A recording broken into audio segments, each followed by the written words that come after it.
présence, Seigneur Jésus. Et je te prie, Seigneur, je te remercie que oui, c'est uniquement ta grâce, c'est uniquement ta miséricorde, Seigneur, ta bonté, qui a fait que nous puissions nous assembler ici ce matin. Je te prie, Seigneur, que oui, à présent, je remets tout ce service entre tes mains. Et je te prie, Seigneur, que toi-même, tu en prends charge et que toi-même, Seigneur, tu diriges à présent chaque étape. Je te prie pour notre frère Dan qui sera là dans quelques minutes. Seigneur, que tu mets justement les mots justes, tu lui donnes cette confiance, ce boldness, cette audacité, Seigneur, de venir et justement de proclamer ta parole, de proclamer cet évangile. Que nous puissions, Seigneur, nous qui sommes assis là, que nous puissions voir ta gloire, Seigneur. Que nous puissions, avec nos yeux spirituels, voir ta présence parmi nous. Et que ton esprit, Seigneur, nous touche, nous éclaire, Seigneur, pour que nous puissions comprendre cette prédication, la parole qui nous sera enseignée ce matin. Je remets aussi ce service, Seigneur, je remets tous ceux qui vont nous diriger, Seigneur, dans la louange, les chants qui vont monter vers toi, Seigneur, les prières qui vont monter vers toi, que tu puisses en prendre plaisir, Seigneur. Merci pour tout ce que tu vas accomplir. Merci, grand Dieu. Oui, tu es notre Dieu, tu es notre Seigneur, notre Sauveur. Et ce matin, Seigneur, une fois encore, nous sommes là avec ce seul but, Seigneur, que c'est de t'adorer, Seigneur, de chanter des chants de louange, parce que tu es ce grand Dieu, seul Dieu qui mérite toute louange, tout honneur, toute louange, toutes nos adorations, Seigneur. Je te prie, je te remercie, Père, dans le nom de Jésus. Amen. Amen. Je vous prie à présent de regarder votre feuillet, si vous l'avez déjà avec vous sur le groupe famille WhatsApp. Et nous allons voir des annonces. Peut-être que ce sont que quelques rappels. Mais ce matin, le texte que nous allons regarder, c'est dans Luc chapitre 1, 26 à 45. Et c'est Noah qui vient devant pour lire le texte. Donc, je vous ai dit, c'est Dan qui apporte la parole. Et pour les annonces, la chose a attiré votre attention. La semaine prochaine, nous prenons Agapé Feast. Donc, pour le Agapé Feast, c'est chaque personne apporte bring his own. Right? C'est le formule que nous avons adopté. Et puis, nous pouvons continuer dans l'étude biblique les mercredis. Nous toujours dans le livre de Jean, l'évangile selon Jean. Et là, nous arrivons vers la fin que nous pouvons regarder justement l'arrestation et le procès, le trial, et puis crucifixion et résurrection. Donc, vous êtes tous invités à venir. Et nous sommes en train de regarder, nous sommes tous enrichis au fait, tous bénis par cette étude. Autre chose, Worship Matters. Donc aujourd'hui, nous prenons une session de Worship Matters. Et sinon, pour le mois de septembre, c'est le 11 et le 25 septembre. OK? Et aussi, nous trouvons que pour justement, pas seulement venir à l'église et puis après avoir écouté un sermon, de partir tout de suite chez vous, mais nous pensons aussi que peut-être nous allons prendre un petit peu plus de moments de fellowship, fraternisation, encourager les uns les autres, reparler du message qui a été, nous a été apporté, de parler de tout ça. Donc, à partir de la semaine prochaine, et nous pouvons réintroduire justement des groupes de sœurs qui vont servir pour le thé et biscuits ou gâteaux. Mais ça ne veut pas dire que les sœurs. C'est vrai que dans l'annonce ici, j'ai mis les ladies, those sisters. Mais au fait, même les frères sont invités à participer et à servir. C'est vrai que c'est un privilège que de le faire. Voilà, c'est tout pour les annonces pour aujourd'hui. Sinon, on va se mettre debout. C'est Shannon qui nous dirige dans les chants. Donc, on se met debout et c'est Shannon qui vient prendre le relais.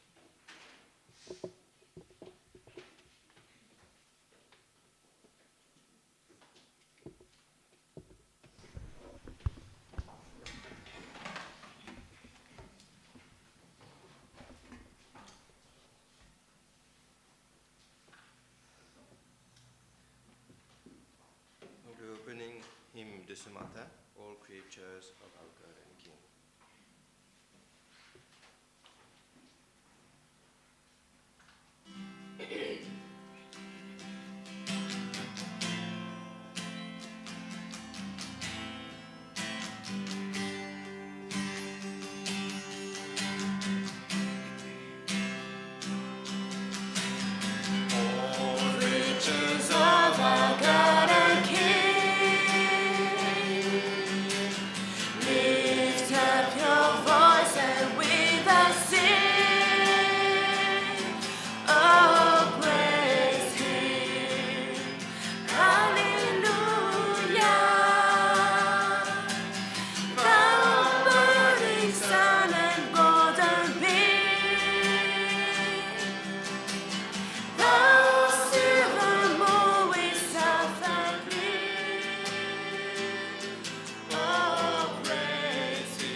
debout pour la lecture.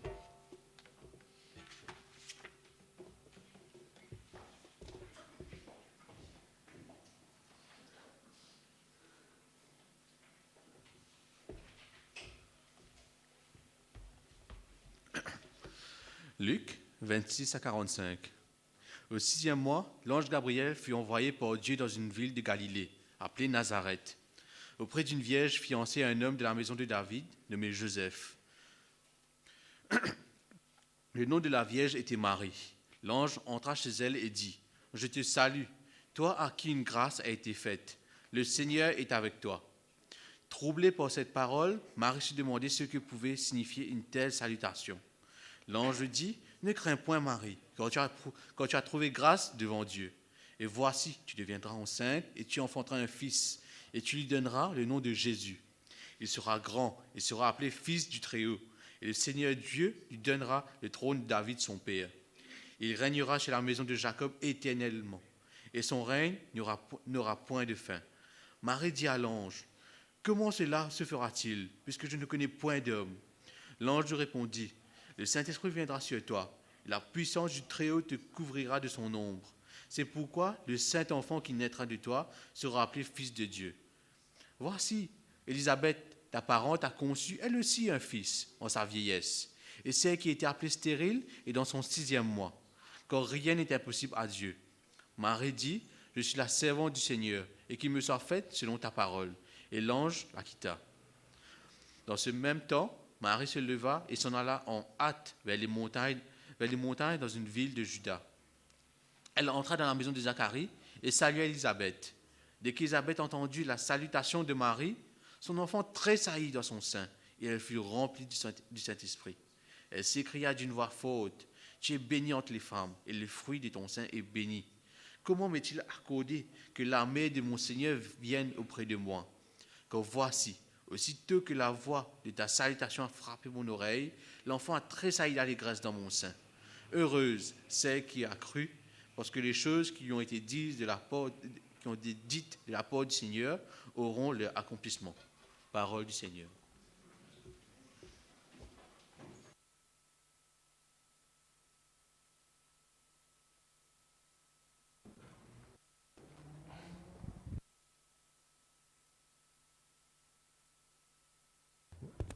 Test 1, 2, ouais.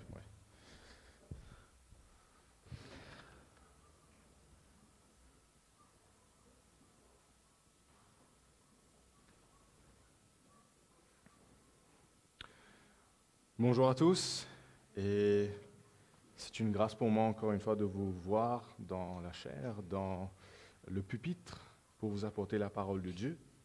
Bien, ce matin, comme nous avons vu, nous continuons justement dans cette série, dans la prédication, dans l'Évangile selon Luc.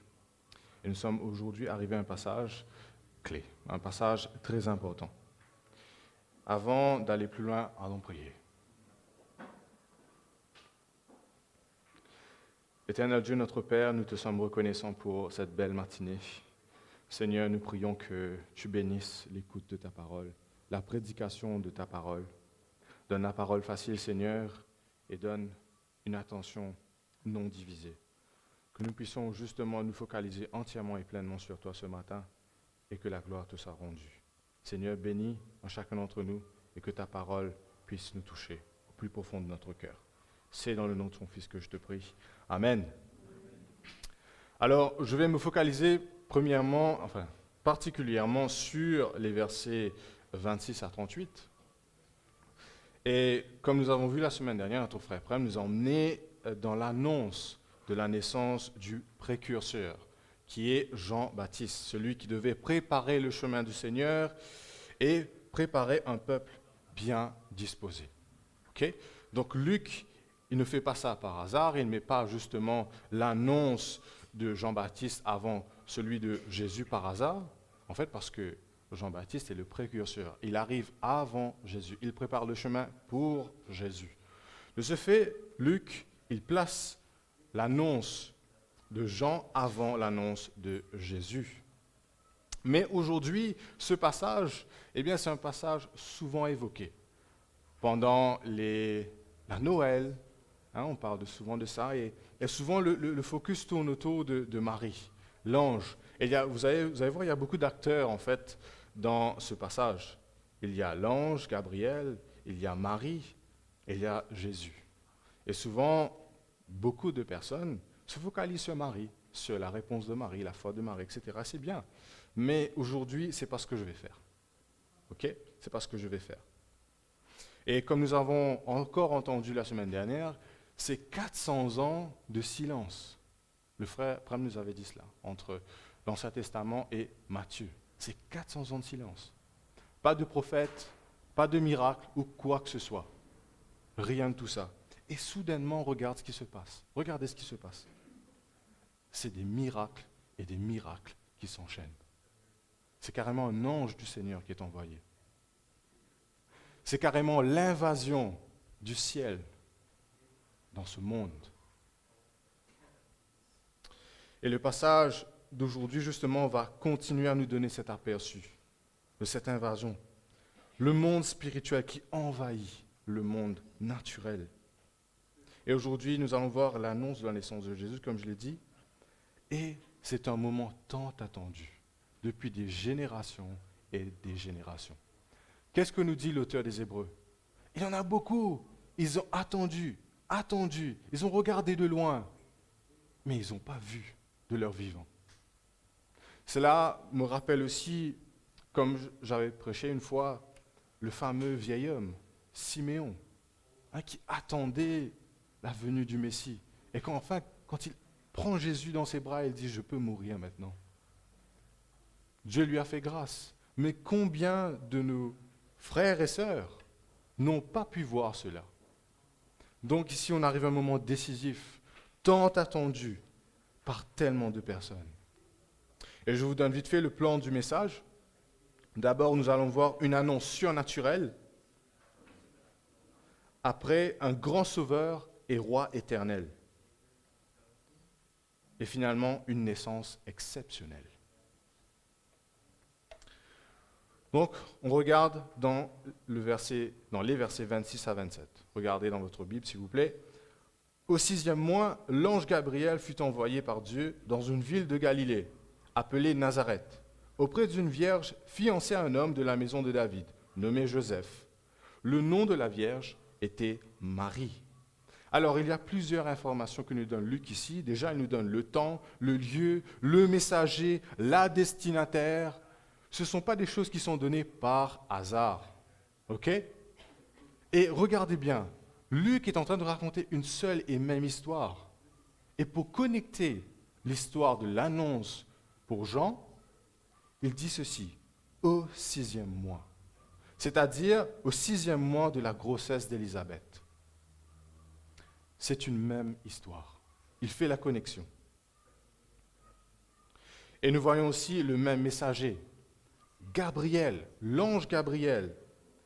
Et je fais quelque chose ici. J'attire votre attention sur quelque chose ici. Regardez ce que Luc dit. Au 6e mois, l'ange Gabriel fut envoyé par Dieu. Il ajoute ce détail ici. Et par contre, il ne le fait pas pour Zacharie, quand Zacharie va rencontrer l'ange dans le temple. Cela n'est pas mentionné. Ça ne veut pas dire que Dieu n'a pas envoyé Gabriel vers Zacharie, bien sûr. Ce n'est pas ce que je suis en train de dire.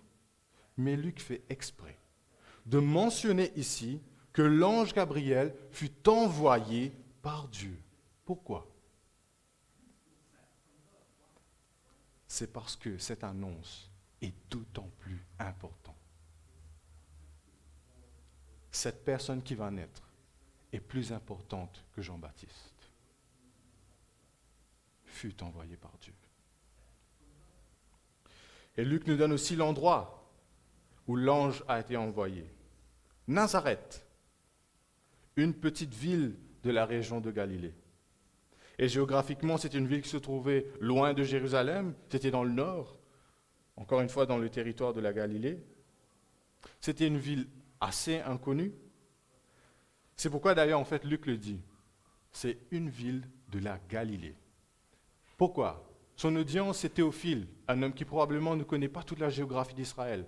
Et d'ailleurs, d'autres personnes qui sont d'origine païenne, qui allaient recevoir cet évangile, Nazareth est tellement inconnu qu'il devait dire Nazareth se trouve en Galilée. Ok? Nazareth, c'est une ville sans importance. Une ville éloignée du centre de la connaissance, du centre du savoir qui était Jérusalem, là où se trouvaient les scribes, les grands théologiens, le temple du Seigneur et tout plein de grands personnages. Nazareth est éloigné, retiré de toutes ces choses. À un point où, quand Nathanaël fait rapport justement de Nazareth, dans Jean 1, le verset 46, il dit « Peut-il venir de Nazareth quelque chose de bon ?» En d'autres termes, non, ni de bon pas sorti là-bas, mon frère. Qui te peut dire Nazareth? C'était une ville méprisée. Et regardez bien le contraste. Si vous vous souvenez encore ce que le frère Prem nous a emmené à voir la semaine dernière. Où est-ce que se trouvait Zacharie? Dans le temple, à Jérusalem. Les Juifs d'ailleurs disent qu'il n'y a pas de lieu plus supérieur à ça. Jérusalem. La maison de Dieu. C'est appelé comme ça dans la parole de Dieu. Hein? Mais ici, qu'est-ce qui se passe? Il est envoyé à Nazareth, l'ange. Qu'est-ce qui se passait dans le temple? Il y avait un prêtre estimé, Zacharie, un lévite.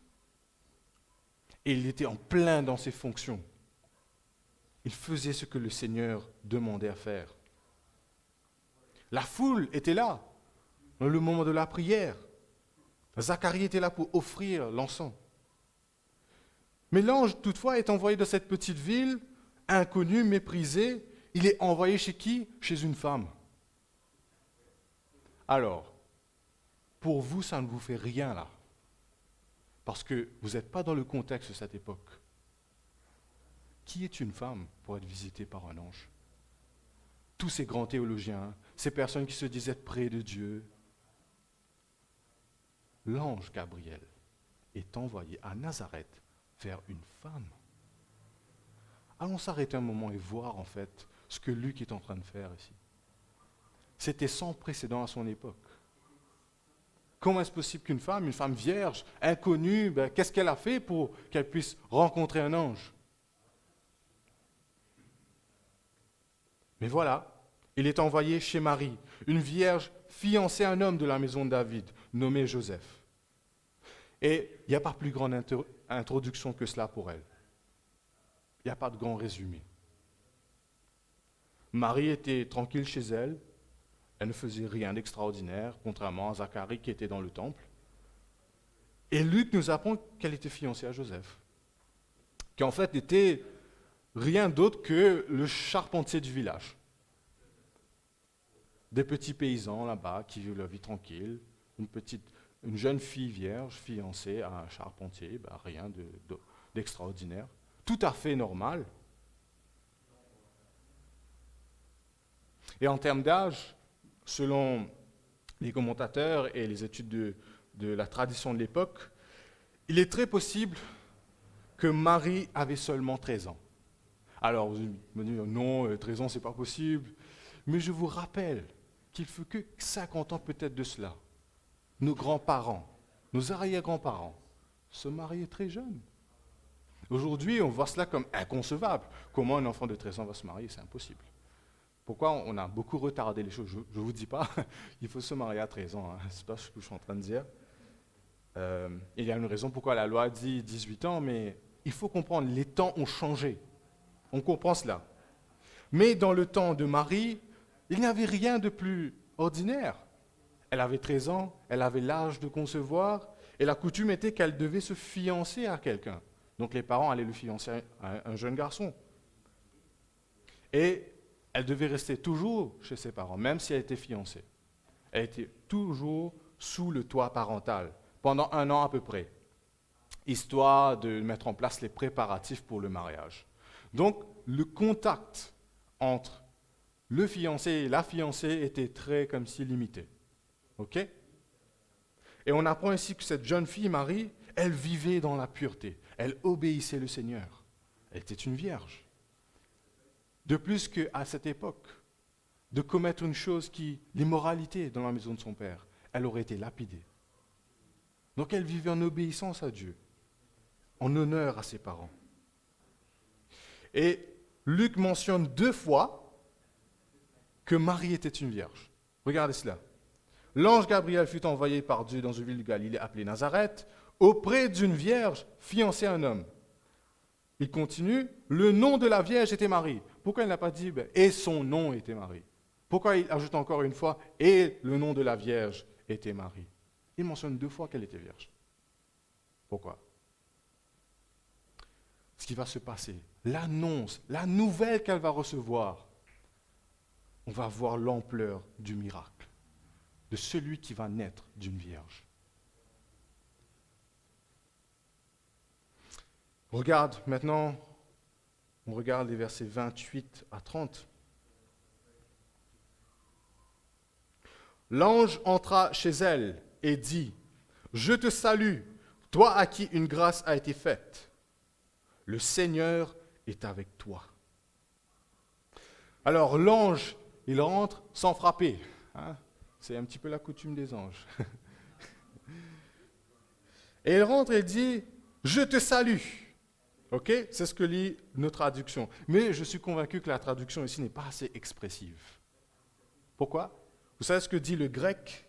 Le grec littéralement dit « Réjouis-toi, toi à qui une grâce a été faite. » C'est ça la salutation. Réjouis-toi. Pourquoi? Parce qu'il y avait une bonne nouvelle que venait apporter cet ange. La plus grande des bonnes nouvelles. C'est elle, Marie, qui a été choisie par la grâce de Dieu à porter l'espérance tant attendue d'Israël en son sein. Et il y a certaines versions de la Bible qui disent « Je te salue Marie pleine de grâce », qui n'est pas une traduction valable. C'est erroné. En fait, c'est basé sur la Vulgate, le latin. Et le sens ici est bien traduit dans notre version, car il est dit ici, à toi à qui une grâce a été faite. Je vous dis cela pourquoi? Parce qu'en fait, beaucoup ont pris ce passage, je parle notamment des catholiques, pour en faire des fausses doctrines. Ok, Marie est pleine de grâce. Allons l'implorer, allons la prier, lui demander la grâce. Mais qu'est-ce que nous voyons ici? Clairement, Marie a obtenu grâce du Seigneur. Comment elle peut donner la grâce si elle a eu la grâce? Si elle avait besoin de recevoir la grâce, pourquoi recevoir la grâce en premier lieu? Elle aurait été Dieu, au-dessus des hommes.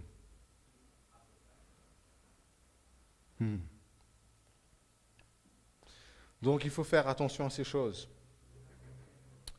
Et l'ange lui dit, le Seigneur est avec toi. Encore une fois, pour appuyer sur le fait, la grâce t'a été faite. Dieu est avec toi. Le Seigneur est avec toi. Et nous voyons ensuite la réaction de Marie. Marie était choquée.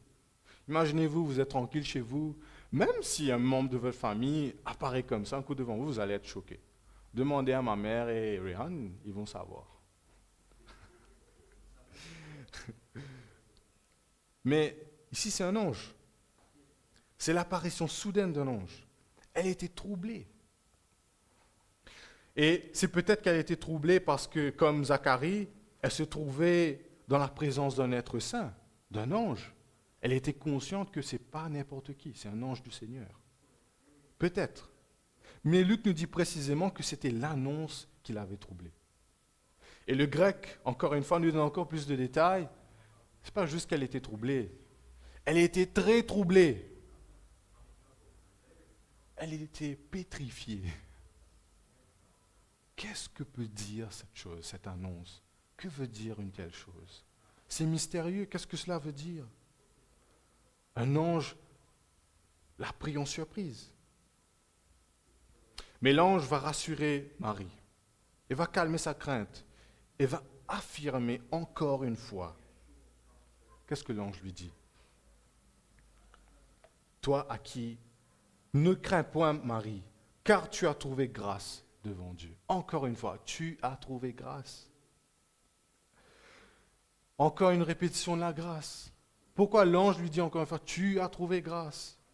Parce que la grâce est effectivement très grande, mes frères et sœurs. Cette grâce est inouïe. Je vous demande, qui est digne?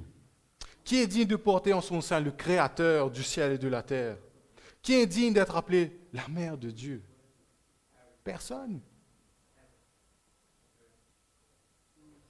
Et Luc mentionne à 2 reprises cette immense grâce faite à Marie.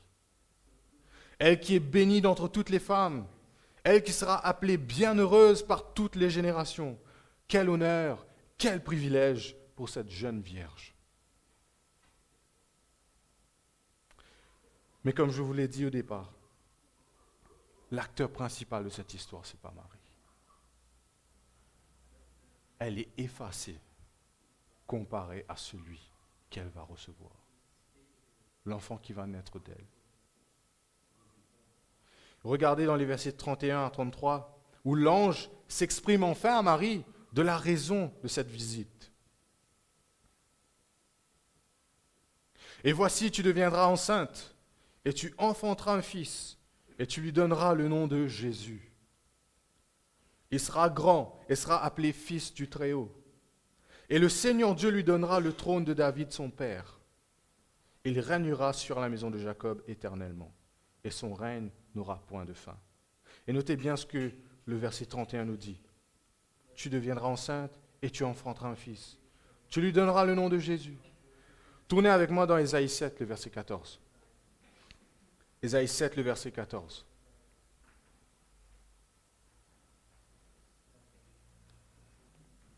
C'est pourquoi le Seigneur lui-même vous donnera un signe. Voici la Vierge deviendra enceinte. Elle enfantera un fils et elle lui donnera le nom d'Emmanuel, qui veut dire Dieu avec nous. Gardez toujours une main dans Luc. Et ce que nous voyons ici est incroyable, chère Église. Le roi de gloire, le Dieu de grâce, fait son entrée dans le monde.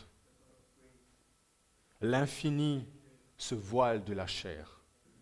Le souverain de l'univers devient un enfant qui dépend d'une mère. C'est le Créateur qui vient habiter avec sa création. Il fallait que le Fils de Dieu naisse d'une femme, né sous la loi, qu'il soit vraiment humain. Vous savez pourquoi je vous dis cela? L'histoire de l'Église a connu des hérésies. Jésus n'était pas vraiment un homme, c'était un spectre, c'était un fantôme. Il n'avait pas vraiment un corps, ou certains disent carrément non, il n'a pas connu de naissance. Non, ce n'est pas vrai. Regardez ce que dit Jean 1, le verset 14. Et la parole a été faite chair, elle a habité parmi nous, pleine de grâce et de vérité, et nous avons contemplé sa gloire, une gloire comme la gloire du Fils unique venu du Père. Amen.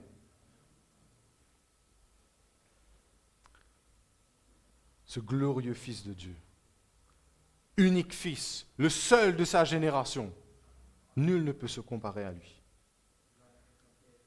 Il prend à lui une deuxième nature. Il vient comme un homme. Et Gabriel continue et il donne des directives, comme pour Jean-Baptiste. Il faudra nommer le garçon Jésus. Tu le nommeras Jésus. Eh bien, pour ceux qui ne le savent pas, le nom de Jésus, eh bien, en anglais ou français, on l'a du grec, Iesous. Mais l'araméen et l'hébreu, l'origine au fait est le même. C'est de même origine que Josué, c'est-à-dire Yehoshua ou Yeshua, qui signifie la même chose, qui veut dire l'Éternel sauve ou sauveur. Et d'ailleurs, en fait, vous allez dire que, ah oui, De nos jours, on ne connaît pas des gens qui s'appellent Jésus, à moins que vous partiez en Amérique latine. Vous allez voir Jesus. Mais à Maurice, on va presque pas de personnes qui s'appellent Jésus. Je connaissais un garçon qui s'appelle Yeshua et c'est tout. Mais à l'époque, le nom Jésus, Yeshua, c'était un nom commun. Rien d'extraordinaire. Il y avait beaucoup de Yeshua, mais pas comme celui-ci. Amen. Regardez ce que dit Matthieu 1, le verset 14. Encore une fois, ici, c'est un ange. Et cet ange est venu dans une vision, dans un songe à Joseph, pour lui parler de Jésus. Matthieu 1, verset 14. Elle enfantera un fils, et tu lui donneras le nom de Jésus. C'est lui qui sauvera son peuple de ses péchés. Ce Jésus, ce Yeshua, il porte vraiment son nom. Il est vraiment un sauveur. Pourquoi je vous dis tout cela? C'est parce qu'en fait, il y a un contraste qui se passe. C'est vrai, il y a des similarités entre l'annonce de Jean-Baptiste et de Jésus, mais il y a aussi de grandes différences. Et Luc veut d'autant plus amplifier la personne de Jésus pour montrer que celui qui vient après Jean-Baptiste, il est beaucoup plus grand, il est beaucoup plus supérieur. Ce n'est pas un simple enfant, ni même un enfant admirable comme Jean-Baptiste. Regardez ce qu'il est dit. Retournez dans Luc 1. Il sera grand et sera appelé fils du Très-Haut. Verset 32. Il sera grand et sera appelé fils du Très-Haut. Et vous allez me dire, ah mais c'est déjà dit à propos de Jean-Baptiste, non? Il sera grand devant le Seigneur. Regardez le verset 15. Car il sera grand devant le Seigneur. Mais qu'est-ce qu'il est dit à propos de Jésus? Il est grand. Il n'y a pas de qualificatif devant le Seigneur. Vous savez pourquoi? Parce que Jean-Baptiste, il est grand, oui, mais en vertu de la grandeur que Dieu lui donne. Cette grandeur ne vient pas de lui-même. Cela ne découle pas de lui-même. C'est Dieu qui lui impute cette grandeur. Mais qu'est-ce qui se passe quand Luc décrit la grandeur de Jésus? Il sera grand. Il n'ajoute rien. Pas besoin de qualificatif. Pourquoi? Parce que Jésus est grand, mais d'une autre catégorie. Ce n'est pas de la même catégorie que Jean-Baptiste. Lui, il est grand de sa propre vertu, de sa propre nature. Et Luc, du coup, n'ajoute rien. Pas besoin d'ajouter quoi que ce soit. Il est déjà grand. Sa grandeur découle de lui-même. Vous savez, Dieu n'a pas besoin qu'on lui dise « tu es grand » ou qu'on le fasse grand. Il est déjà grand. Il n'a besoin de rien. Et l'ange lui dit encore « il sera appelé fils du Très-Haut ». Waouh! Et ce terme, en fait, n'est pas souvent mentionné dans la Bible. En fait, c'est un nom de Dieu. La première fois qu'on voit cela, gardez toujours une main dans Luc, tournez maintenant dans Genèse 14. Genèse 14, versets 18 à 20. On va voir ce Dieu très haut. Melchisédek, roi de Salem, fit apporter du pain et du vin. Il était sacrificateur du Dieu très haut. Il bénit Abraham et dit, « Béni soit Abraham par le Dieu très haut, maître du ciel et de la terre. Béni soit le Dieu très haut qui a livré tes ennemis entre tes mains. » Ah, 3 répétitions, Dieu très haut, Dieu très haut, Dieu très haut. En hébreu, vous savez c'est quoi le nom? C'est El Elyon. El qui veut dire Dieu. Elyon, celui qui est au-dessus de tout. Dieu très haut. Parce que Dieu est véritablement au-dessus de toute chose. Il règne en majesté, il est suprême autorité, il surpasse tout. Et il n'est rien comme sa création. Il n'est rien comme sa création. Qu'est-ce que vous pouvez penser de grandiose dans sa création? Peut-être les êtres qu'on ne voit pas, les anges. Ah, nous savons qu'ils sont puissants, n'est-ce pas? Des anges qui d'une main peuvent faire tomber 185 000 hommes, un seul coup. Il avance la main et 185 000 hommes meurent d'un seul coup. Ou peut-être le destructeur qui tua tous les fils aînés en Égypte, même les animaux. Ou qu'en est-il de Michaël, celui qui avait contesté avec le diable? Ou même, en l'occurrence ici, Gabriel, je me tiens devant Dieu. Qui peut se comparer à El Elyon? Personne. Rien. Dieu est dans sa propre catégorie. C'est pourquoi on dit quoi? Il est saint, saint, saint. Vous savez ce que veut dire le mot saint? Ça veut tout simplement dire couper, séparer. Il n'est pas juste séparé, il est séparé 3 fois. Saint, saint, saint. On ne peut pas le comparer. On ne peut pas le comparer. Et Jésus donc est appelé le Fils du Très-Haut. Non parce qu'il a été créé par le Très-Haut. Ce n'est pas par une naissance. Ce n'est pas par adoption. Mais à cause de sa nature éternelle. Il a toujours été le Fils de Dieu. Ce qu'on appelle en théologie la génération éternelle. Il n'y a pas eu un moment où Jésus n'a pas été le Fils de Dieu. Il a toujours été le Fils de Dieu. Il est du coup de la même nature que ce Dieu très haut. De la même substance, égal à lui, à tous égards. À tous égards. En puissance, en dignité, en majesté, Jésus n'est pas inférieur. Il est de la même substance que Dieu le Père. Comme Jésus lui-même l'a affirmé, moi et le Père, nous sommes un. Amen. Et on continue dans notre passage de Luc 1.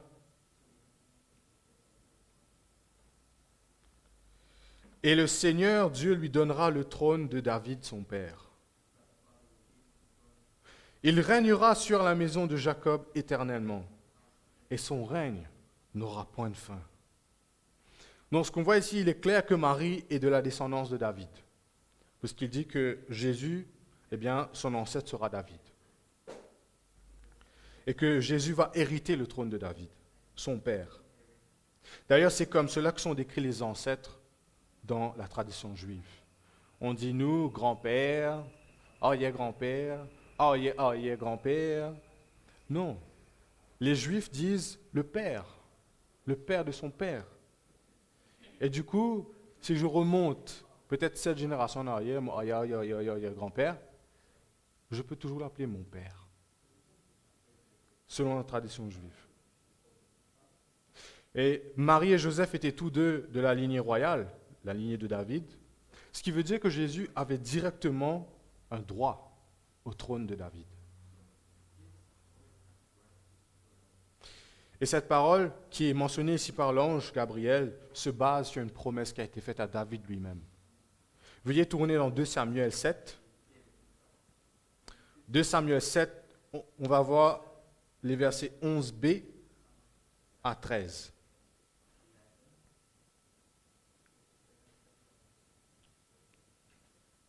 « 2 Samuel 7, 11b à 13.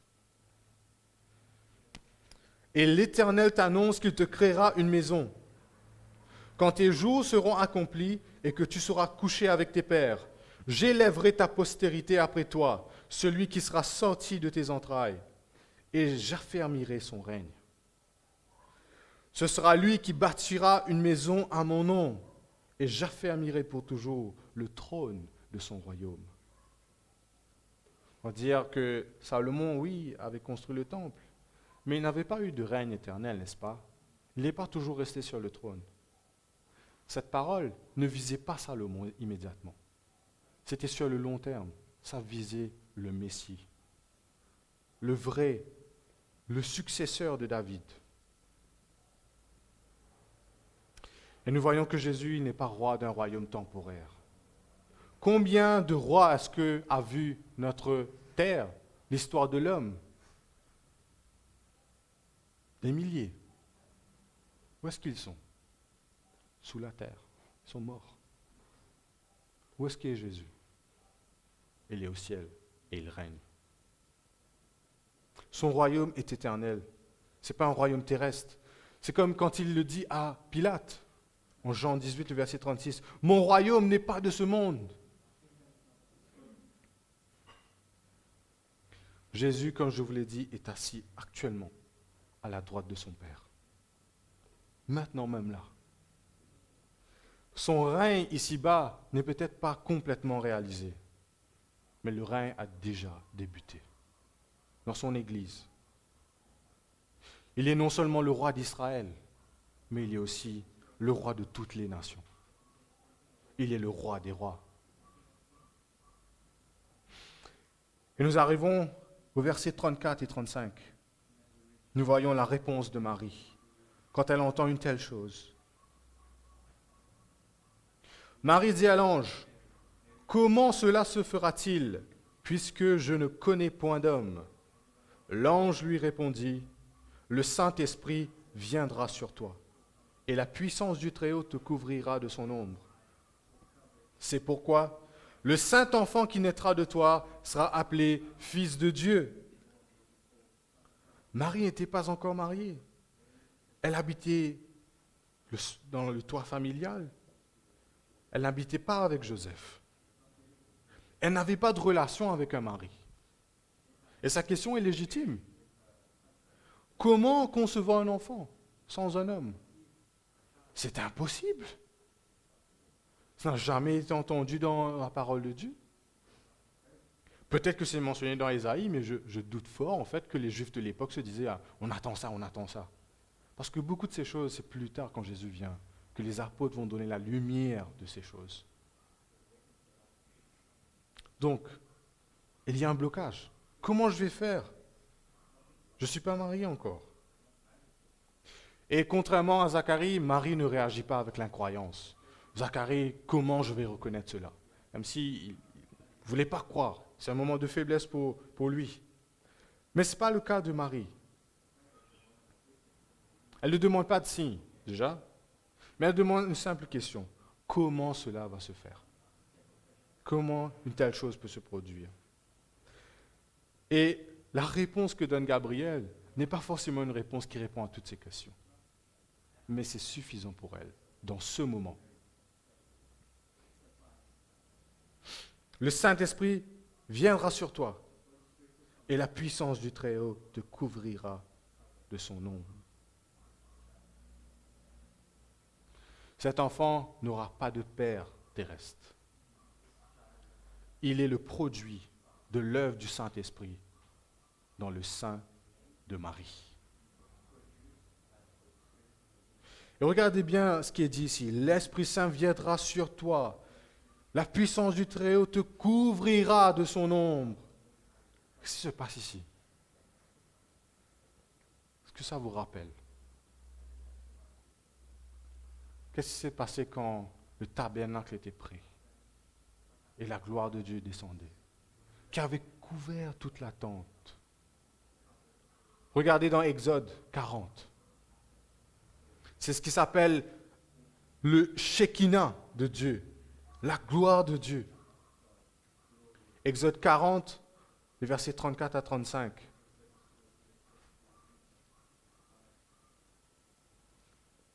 Alors, la nuée couvrit la tente d'assignation, et la gloire de l'Éternel remplit le tabernacle. Moïse ne pouvait pas entrer dans la tente d'assignation, parce que la nuée restait dessus, et que la gloire de l'Éternel remplissait le tabernacle. Incroyable. Moïse ne pouvait pas s'approcher de cela. C'est terrifiant. La présence de Dieu qui couvre cette tente. C'est similaire ici. Il y a une similarité. L'Esprit Saint viendra sur toi. L'ombre du Très-Haut te couvrira de son ombre. C'est un acte miraculeux, mes frères et sœurs. Et pour qu'on comprenne vraiment la magnitude, l'ampleur de ce miracle, ça n'a jamais eu lieu et n'aura jamais lieu encore. En termes médicaux, ils appellent ça la parthénogenèse. Une vierge qui donne naissance. Incroyable. Un grand miracle. C'est même pas comparable au miracle de l'enfantement de Jean-Baptiste. C'était tout à fait naturel. Il y avait un homme, une femme. Bon, ils étaient peut-être avancés en âge. Dieu a fait un miracle toujours. Mais c'est incomparable avec ce miracle. Du coup, Jésus est le résultat de cet acte miraculeux. Il n'est pas un enfant comme les autres. Il faut le dire. Oui, il est un enfant dans le sens qu'il est véritablement un enfant, un homme, un humain, mais il n'est pas comme les autres enfants. Celui-ci est le Fils de Dieu.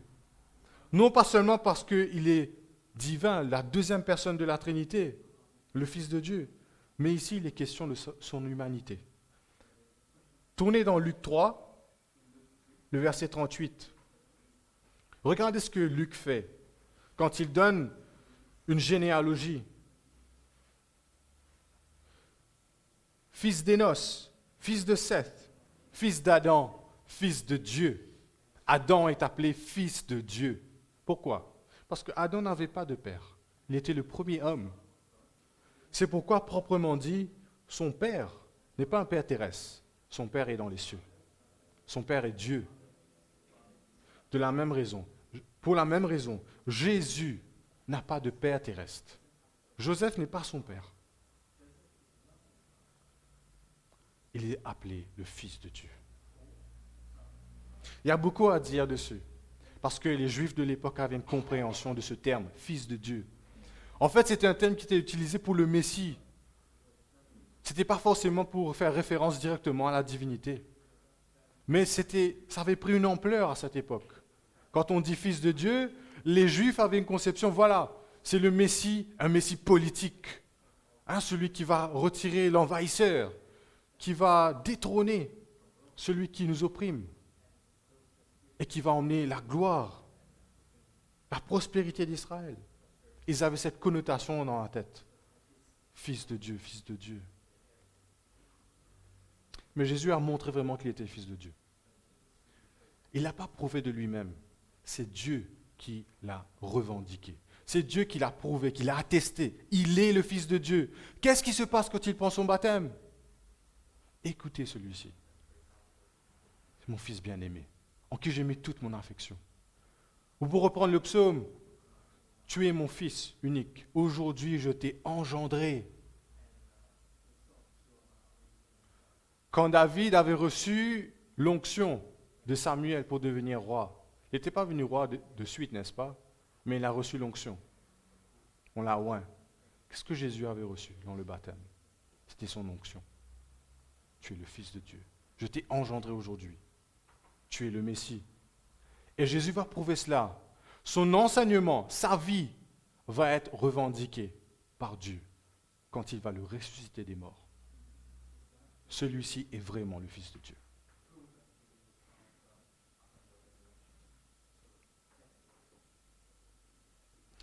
Et on apprend aussi que Jésus est appelé un saint enfant. Aussi beaux que sont les petits bébés, j'ai des nièces, j'ai une nièce, j'ai des neveux, ils sont bien mignons et tout. Ils ne sont pas des saints enfants. Aussi top que vos enfants aient été pour vous, ils ne sont pas des saints enfants, n'est-ce pas? Soudainement, comme si, quand ils sont en train de grandir, vous allez réaliser, mais il n'est pas saint du tout, les enfants. Heureusement que le Seigneur les a créés tout mignons. À Pâques, cette dépravation, un joli truc bien cute. Mais Jésus était un saint enfant. Pourquoi? Jamais une mauvaise attitude avec ses parents. Jamais une parole travers, une parole blessante envers ses parents. Il n'a jamais manqué à honorer ses parents. C'est l'enfant parfait. Personne ne sera comme lui, ici-bas. Et on regarde les versets 36 à 38.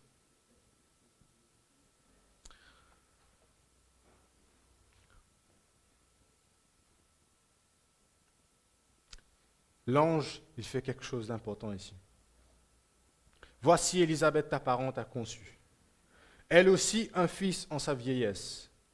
Et celle qui était appelée stérile est dans son 6e mois. Car rien n'est impossible à Dieu. Gabriel, il veut rediriger l'attention de Marie. Marie avait sans doute beaucoup de questions. Beaucoup de questions. Gabriel a répondu dans une ligne et il veut rediriger son attention. En fait, pour lui dire, regarde ta parente.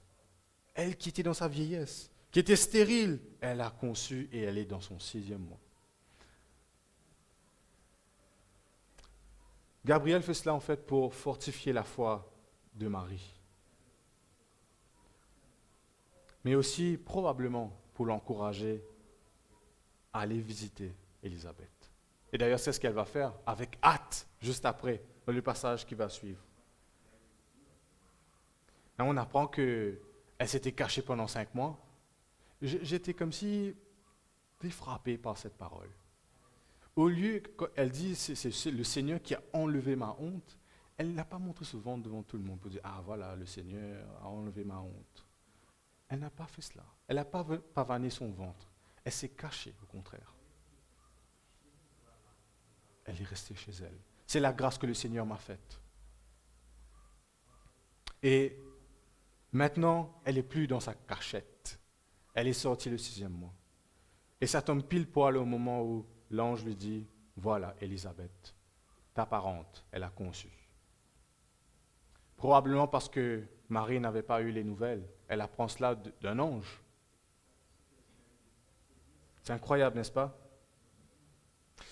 Alors, qu'est-ce qui se passait dans la tête de Marie dans ce moment? Nous voyons sa réponse. Qu'est-ce qu'elle répond? Marie dit, je suis la servante du Seigneur. Qu'il me soit fait selon ta parole. Et l'ange la quitta. Elle dit, je suis la servante. Littéralement, je suis l'esclave du Seigneur. Elle n'avait pas toutes les réponses, vous voyez. Elle n'avait pas toutes les réponses. Comment cela allait se faire, quand, ceci, cela. Mais elle était complètement résolue à s'abandonner complètement à la volonté de Dieu. Elle n'avait pas toutes les informations, tous les détails. Ce n'est pas nécessaire. C'était sa soumission, son obéissance qui était plus important. Elle aurait pu poser des tonnes de questions à l'ange. Ah, mais que va penser Joseph? Il va me quitter, il va m'abandonner, il va dire que je l'ai trompé, il va me divorcer. Que vont dire les autres? Les membres de ma famille, le voisin, les parents de Joseph? Qu'arrivera-t-il de ma réputation? J'ai vécu toute ma vie en pureté, on va dire que j'étais impur. Personne ne va me croire. Je suis une femme. Un ange est venu vers moi. Que vont dire les gens? Tu rêves. Ça n'a jamais eu lieu. Elle risquait la mort, comme j'ai dit, au commencement. C'est pourquoi, en fait, quand on lit Matthieu, on voit que Joseph, puisqu'il était un homme pieux, il voulait rompre secrètement avec Marie, parce qu'il avait peur que Marie allait être lapidée.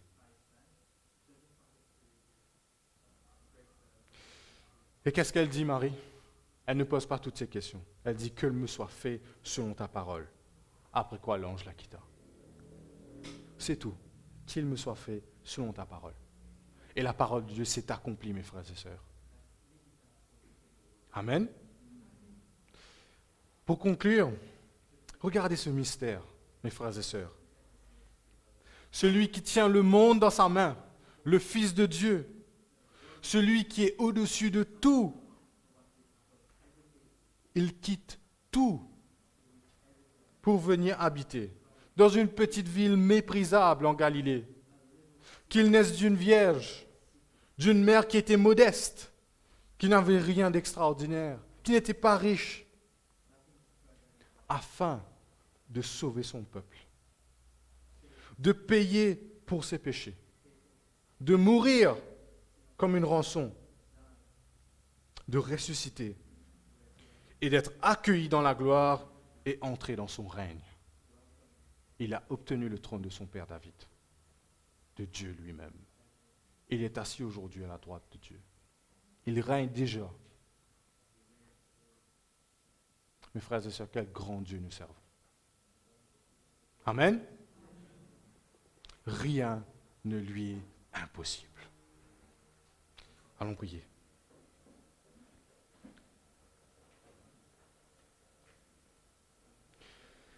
Seigneur Dieu Tout-Puissant, rien ne t'est impossible. Seigneur, on peut parler longuement de ces paroles qu'on a vues. Mais Seigneur, combien tu veux nous montrer la grandeur de ton Fils.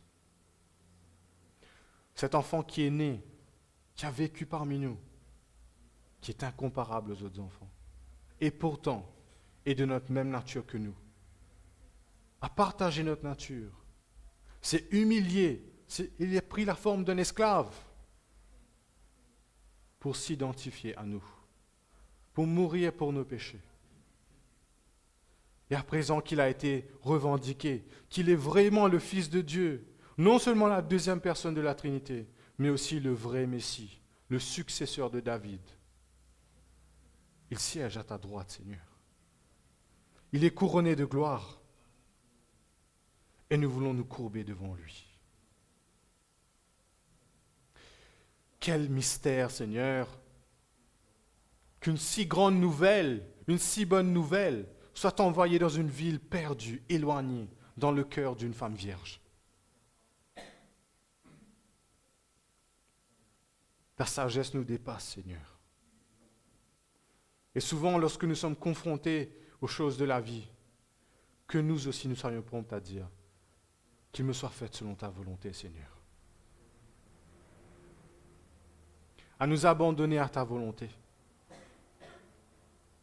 Seigneur, si tu nous donnes part dans ce plan immense, glorieux de ton règne, nous voulons prendre notre place. Et je te prie ici pour ceux et celles qui ne te connaissent pas encore, que tu vas tourner le cœur de pierre en un cœur de chair, que tu vas te saisir de ces personnes qui ne te connaissent pas encore, afin qu'ils puissent eux aussi recevoir cette joie, de se réjouir de cette bonne nouvelle, le Seigneur qui entre dans le monde. Seigneur, nous ne pouvons que t'adorer, te dire merci, te louer pour ta sagesse immense. Nous voyons, Seigneur, que tu ne regardes pas aux apparences, mais tu veux que nous ayons un cœur non partagé, un cœur entier à toi. Tu veux voir en nous la foi, une foi simple, humble. Seigneur, bénis un chacun d'entre nous et que ton Esprit Saint bouge au milieu de nous. C'est dans le nom de ton Fils que je te prie. Amen.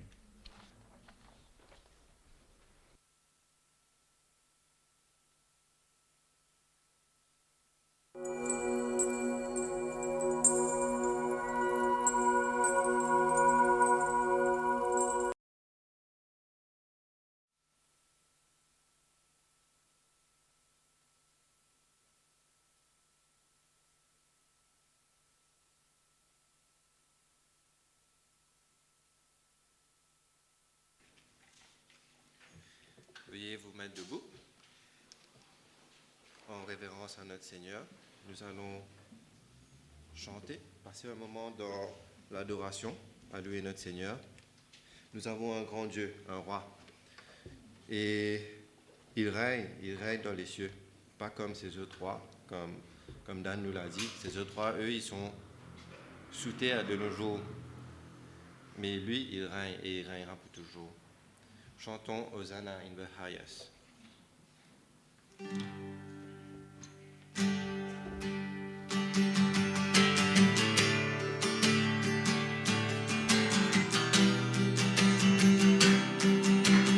N'hésitez pas à taper dans les mains également. Hosanna, Hosanna, Hosanna, le plus haut des cieux. Hosanna, Hosanna, Hosanna, Hosanna au plus haut des cieux. Nous élevons ton nom. Nous élevons ton nom. D'un cœur reconnaissant.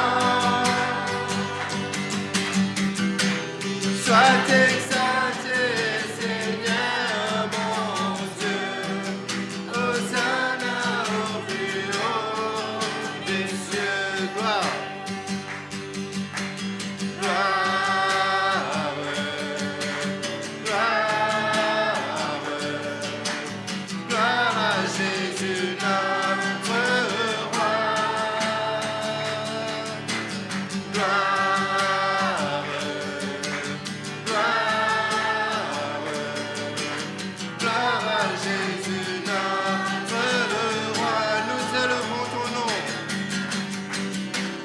Nous élevons ton nom. D'un cœur reconnaissant. Sois exalté, Seigneur mon Dieu. Gloire à Jésus, notre roi. Nous élevons ton nom.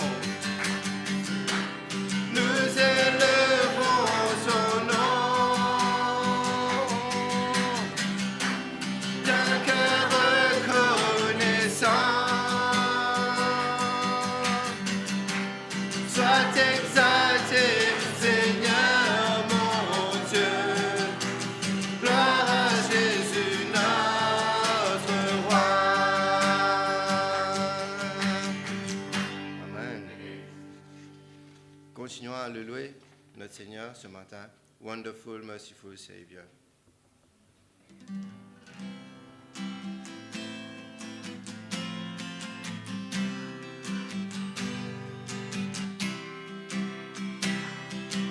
Wonderful, merciful Savior, precious Redeemer and friend.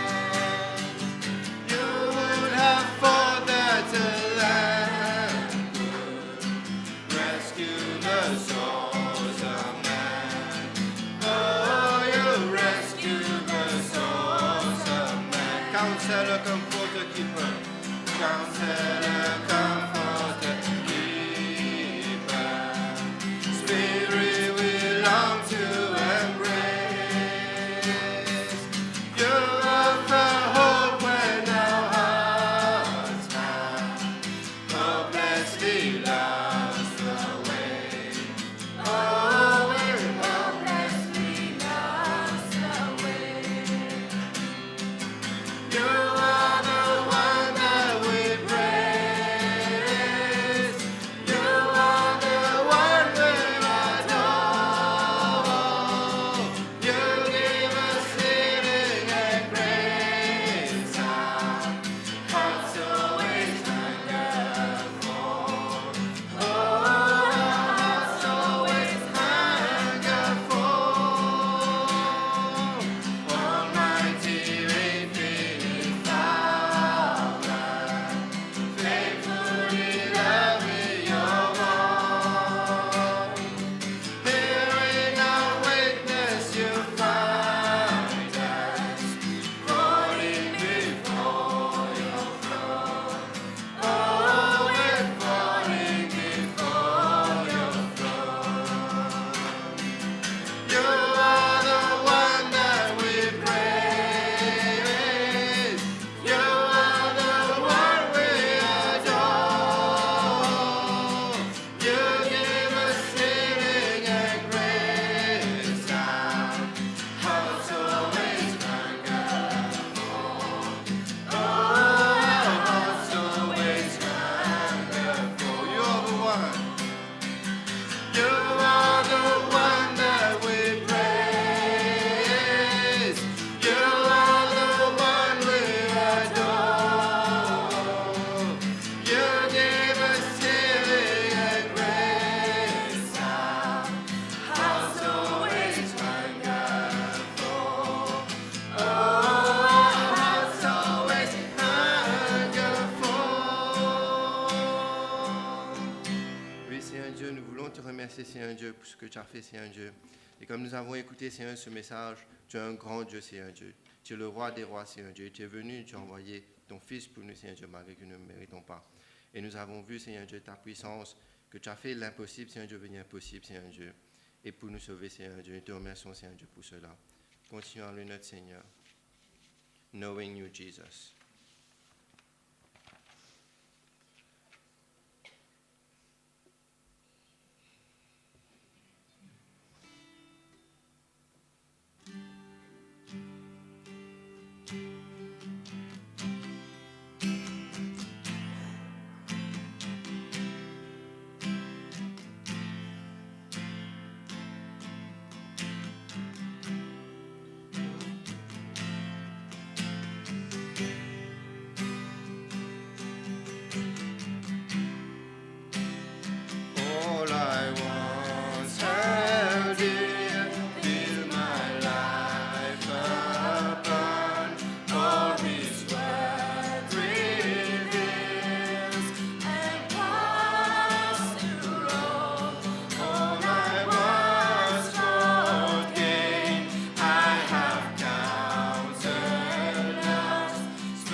toi, Seigneur. J'élève ma voix pour t'adorer,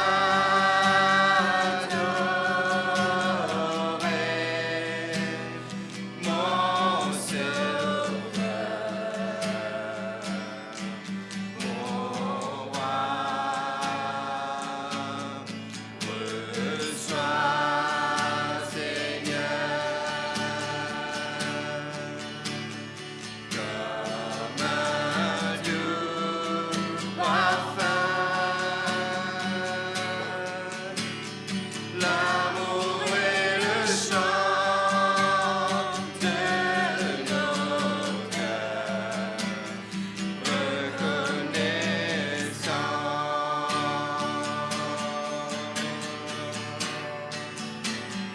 Je t'exalte,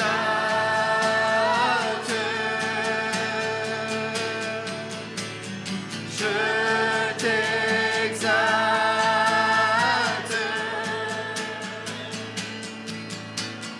je t'exalte.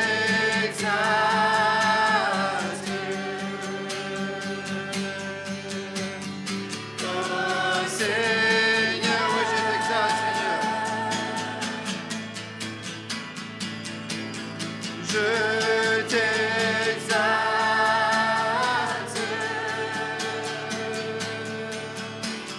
je t'exalte,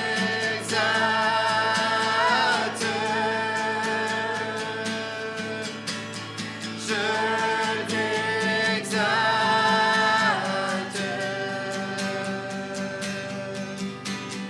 Oh Seigneur, quand tu es Dieu, car tu es Dieu, au-dessus de la terre.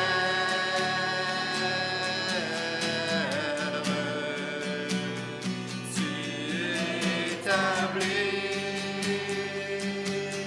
ton trône dans les cieux, car tu es Dieu. Car tu es Dieu, au-dessus de la terre.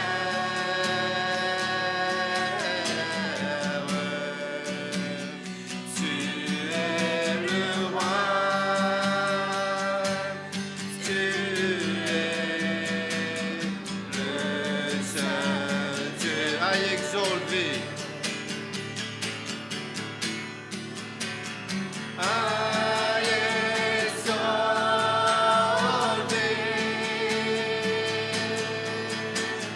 Aïe, exalté.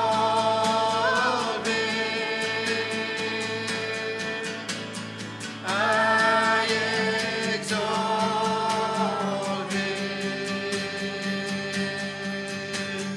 Oh, Lord, aïe, exalté. Aïe, exalté.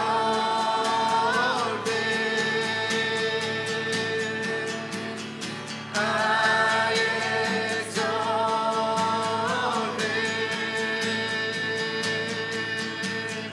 Aïe, exalté.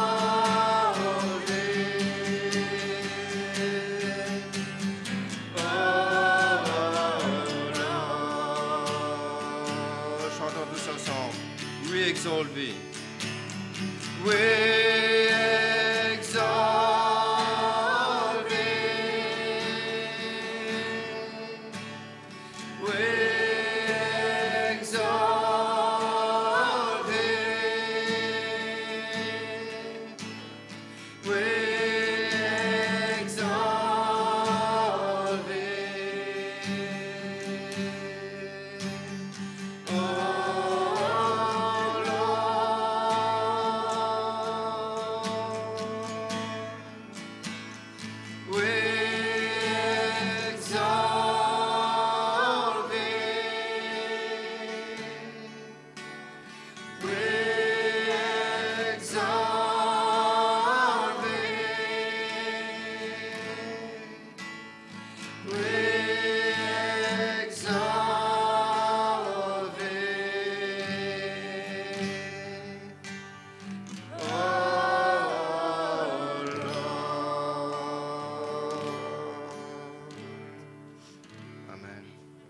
s'asseoir.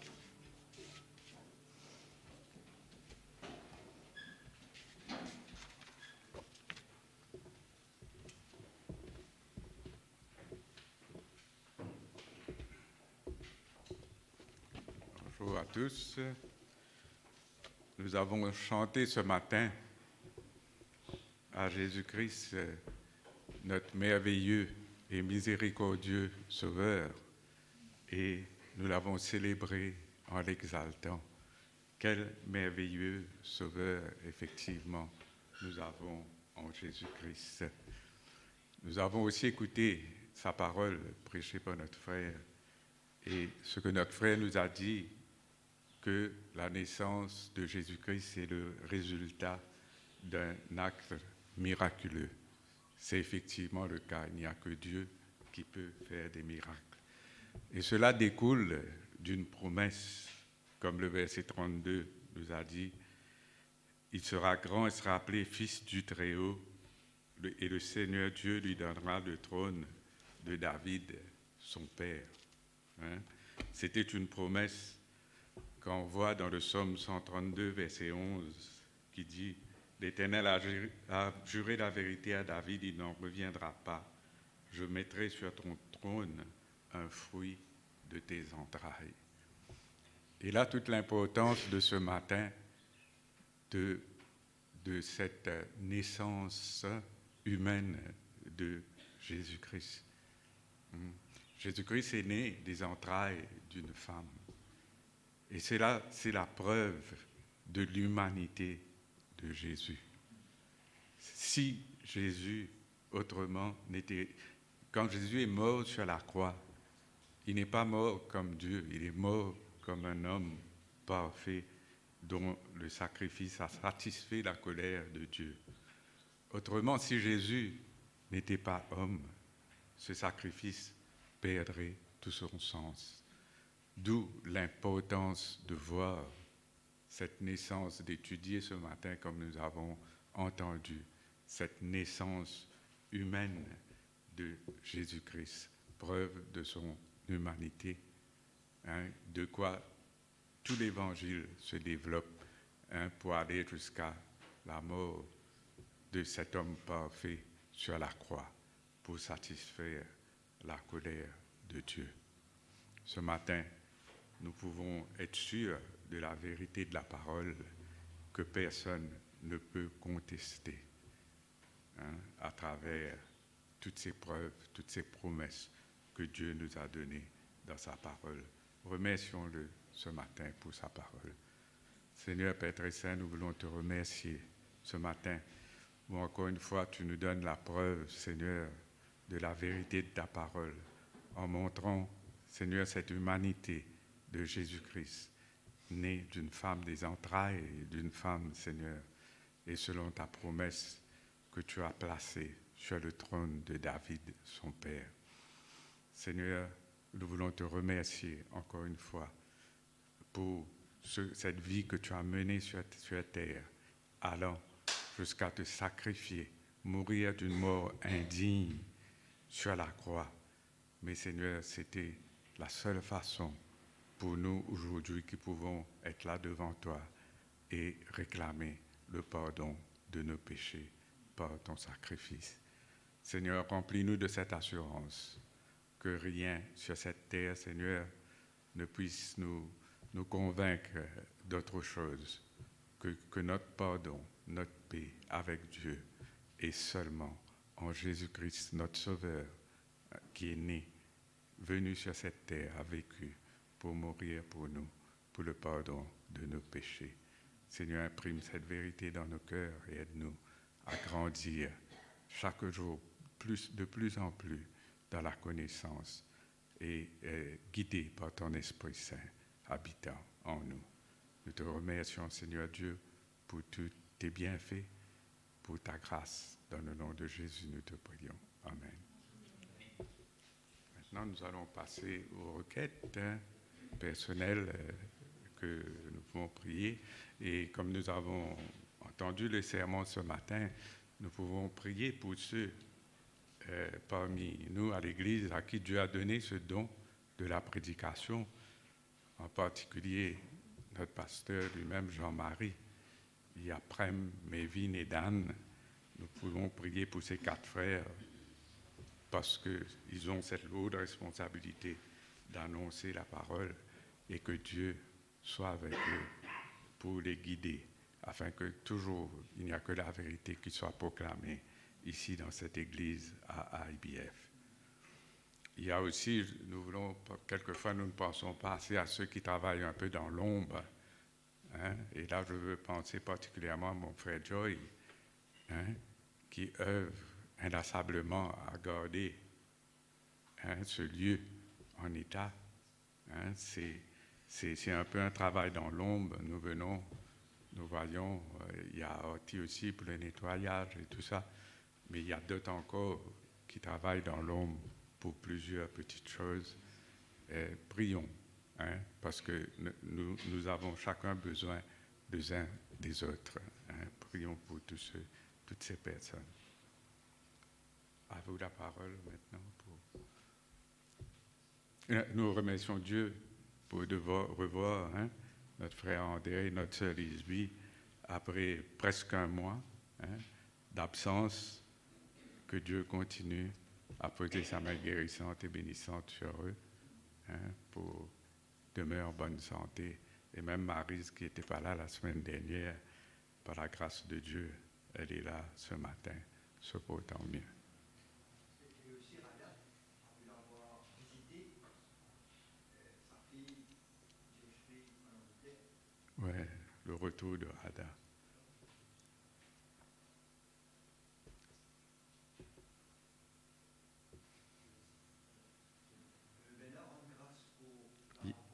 D'hier. Pour la réunion des gens Agues, des jeunes. On était environ une bonne trentaine, avec les jeunes du Nord, avec Pascal. Donc, cette jeune génération, Dieu puisse les préserver dans la sainteté, dans la pureté, afin de continuer à proclamer cette nouvelle parole et de vie. Certainement, certainement.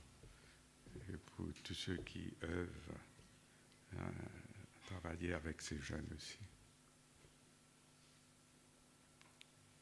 Vous voyez, la venue des jeunes, des jeunes en octobre.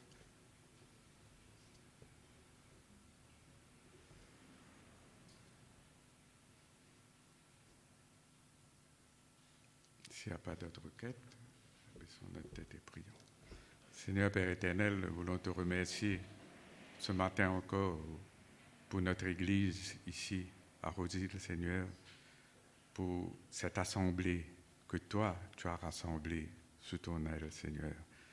Merci, Seigneur, pour cette liberté que nous avons ici même à Maurice, pour nous réunir librement, Seigneur.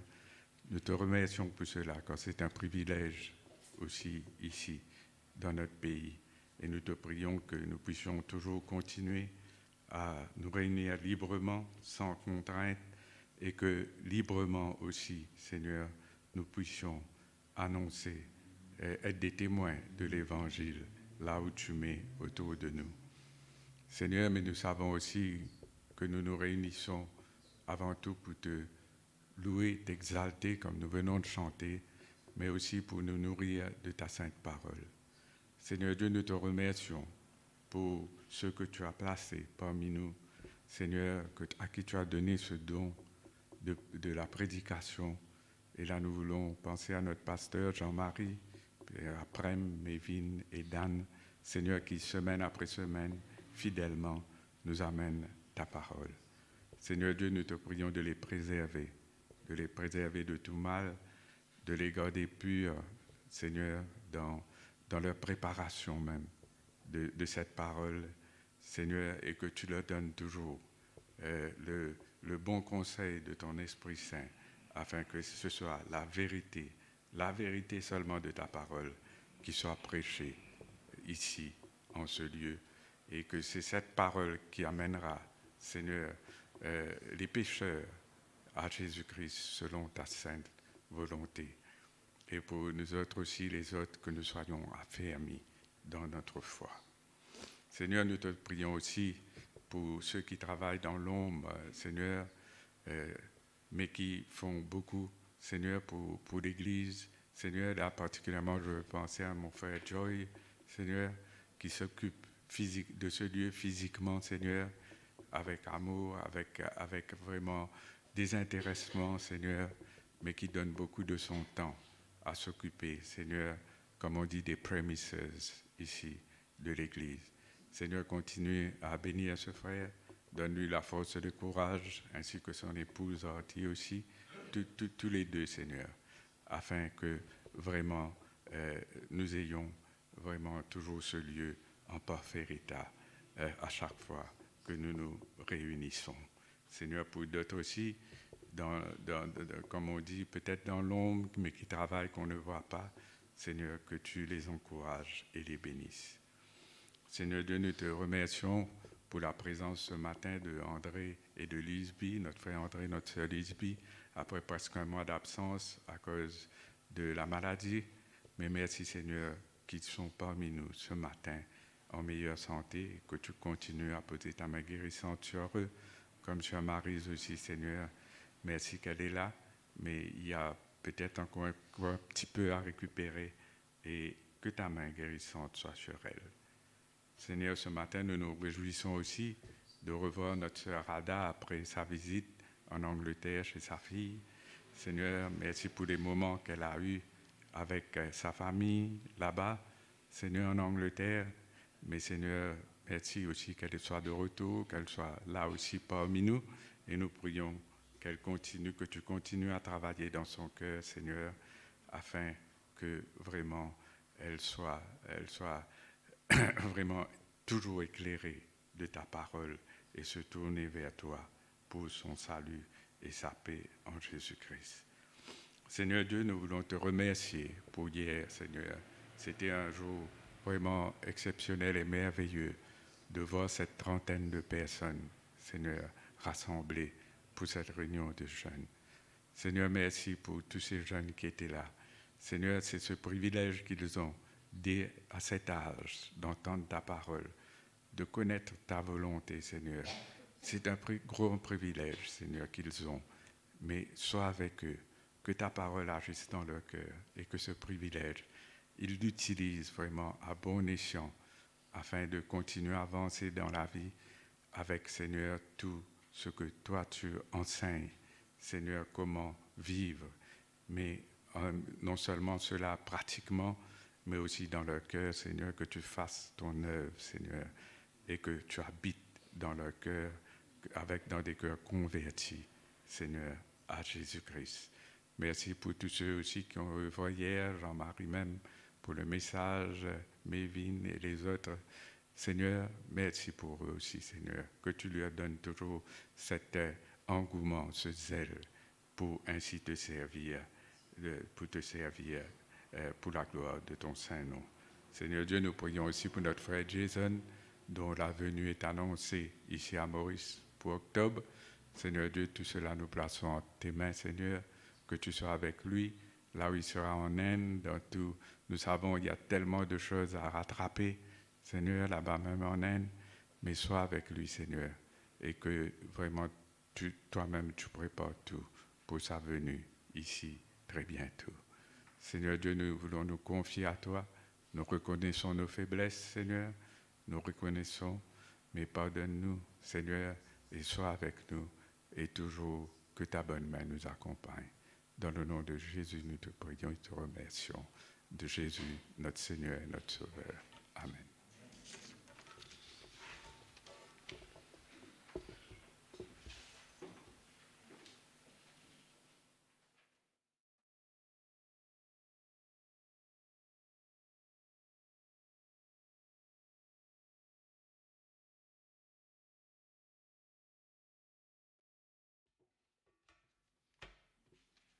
Nous sommes arrivés à la fin de ce service. Veuillez vous mettre debout. Au même moment, il y aura l'offrande qui passera. Peut-être Lisby, si car commence à passer toujours.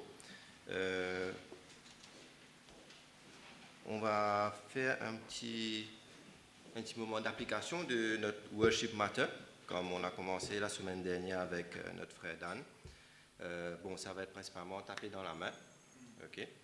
Et le chant, c'est All Glory Be to Christ, our King. OK, peut-être on va, en attendant que 18 passe, on va lui donner la vitesse qu'on va faire. Et là, vous tapez. Ça va nous aider également. OK. That's it.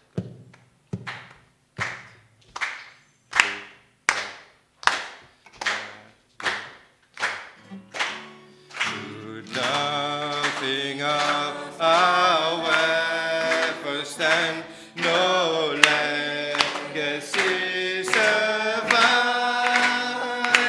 unless the Lord does raise the house, in vain his builders strive. Do you who boast tomorrow gain, tell me what is your life? Amidst the vanishes adorn, all glory be to Christ. All glory be to Christ our King. All glory be to Christ. His rule and reign will ever sing. All glory be to Christ. His will be done. His will be done. His kingdom come on earth as above. Who is himself our daily bread? Ours is the Lord that living waters satisfy the thirsty with our prize. We'll take a cup of kindness, all glory be to Christ. All glory be to Christ our King. All glory be to Christ. His rule and reign will ever sing. All glory be to Christ. When on the day the great I am, the faithful and the true, the Lamb who was the slain is making all things new. Behold, our God shall live with us and be our steadfast side, and we shall let his people be. All glory be to Christ. All glory be to Christ our King. All glory be to Christ. His rule and reign will ever sing. All glory be to Christ. Amen.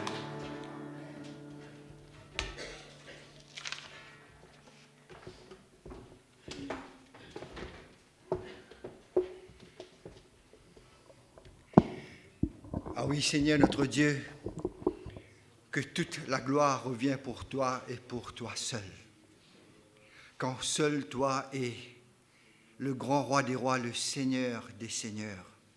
Seul toi, Christ Jésus, est notre Yeshua, notre Sauveur, notre Rédempteur. Seul toi est notre Créateur. Seul toi et notre intercesseur, toi qui es à la droite du Père et qui intercède et qui plaide pour nous. Seigneur, que toute la gloire soit pour toi et pour toi seul. Car c'est toi seul, Jésus-Christ, qui nous a sauvés de nos péchés. Et cela par la foi seule, au moyen de la grâce seule, pour ta gloire seule. C'est ce que les Écritures nous enseignent seules. Merci Seigneur. Merci pour ce moment béni passé ensemble. Merci pour ce privilège que tu nous donnes, Seigneur, de nous rassembler ici, Seigneur, en ton nom. Merci Seigneur pour que un jour, un moment dans tes parvis vaut 1000 années ailleurs. Oh Seigneur, merci pour chaque dimanche matin que nous passons dans ta présence, sous l'instruction de ta parole, dans la communion fraternelle, pour que nous recevons pleinement de toi, afin de pouvoir donner pleinement de nous-mêmes à ce monde qui en a tant besoin de toi. Viens Seigneur, ranime-nous, rafraîchis-nous, fortifie-nous, réveille-nous Seigneur, par ta sainte parole, afin que ton peuple, ton Église, puisse aller dans ce monde perdu pour faire éclairer la lumière de Jésus-Christ dans les ténèbres. Et aide-nous, Seigneur, aide-nous, car sans toi, nous sommes absolument rien. Toute la gloire est pour toi et pour toi seul. Merci, Seigneur, pour tout ce que nous avons, pour tout ce que nous t'avons donné ce matin, y compris l'argent récolté. Ce n'est que infiniment, Seigneur, ce que toi, tu nous as donné si généreusement. Non seulement matériellement, mais aussi, Seigneur, tout ce qu'on est, tout ce qu'on a, et aussi en Christ Jésus. Que tu puisses servir justement cet argent pour continuer à faire à ce que ta gloire soit manifestée dans ton Église, que ton règne vienne, que ta volonté soit faite, que ton nom soit sanctifié dans ton Église, non seulement ici-bas, Seigneur, mais comme nous avons prié pour ces jeunes, la jeune génération de demain, dans leur vie de pureté, dans tout ce qu'ils font, Seigneur, en action, en parole, en pensée, de tout ce que tu leur as donné, de leur téléphone, de nous-mêmes, Seigneur, vieillissants, mais ô combien, Seigneur, nous te prions pour que tu te sers de ton Église, Seigneur, que tu es en train de bâtir, pour faire proclamer le seul message, le seul évangile qui puisse sauver des pécheurs comme nous. Ah oui, Seigneur, et que toute la gloire soit pour toi et pour toi seul. Et c'est dans le nom de Jésus-Christ que nous te prions. Amen. Amen. Vous pouvez vous asseoir et avant de lire la doxologie,